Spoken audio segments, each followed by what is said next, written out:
je m'étais engagé à lutter contre les retraites frauduleuses à l'étranger, notamment via l'envoi d'inspecteurs en Algérie pour lutter contre la fraude à l'existence. Nous avons doublé le contrôle de retraités résidant à l'étranger et nous avons détecté, rien qu'en Algérie, 750 dossiers frauduleux l'année dernière.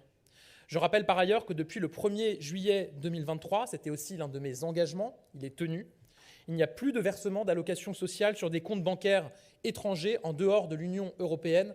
Là aussi, engagement. La convention, c'est quoi? C'est la convention franco-israélienne. D'accord. Convention fiscale franco-israélienne. La différence entre le secteur privé et le secteur public, l'imposition est différente. Donc c'est vraiment, au-delà de ce que vous avez dit, ça c'est le point fondamental. Très important. Il faut voir la convention avant tout, parce qu'il y a des pays où il n'y a pas de convention. On a la chance d'être en Israël. Israël et la France ont une convention. Donc profitons-en. Il n'y a pas de double imposition. Tout à l'heure, vous me dites peut-être les deux. Il n'y a pas de double imposition entre Israël et la France.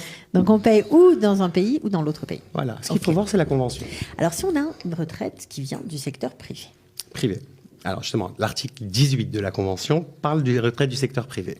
Elle dit « Toute retraite provenant du secteur privé est imposée dans le pays de résidence du contribuable ». Donc quel est le pays de résidence aujourd'hui du contribuable? Apparemment Israël. Israël. Ok. Donc ça veut dire qu'elle est exonérée en France.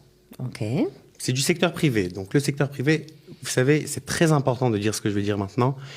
Il y a un peu un amalgame, un balagan chez les retraités. Ils essayent de voir l'impôt. Quelle est la loi en France, quelle est la loi en Israël. Ce qu'il faut voir, c'est la convention, c'est tout. La convention est au-dessus des lois. Donc, si on a une retraite, j'essaie de résumer voilà. Pour éclaircir un peu, pour que ce soit clair. Vous allez me dire si je me trompe ou pas. Si on a une retraite du secteur privé, qu'on est résident israélien, c'est-à-dire les Hadash, on habite ici, foyer fiscal en Israël.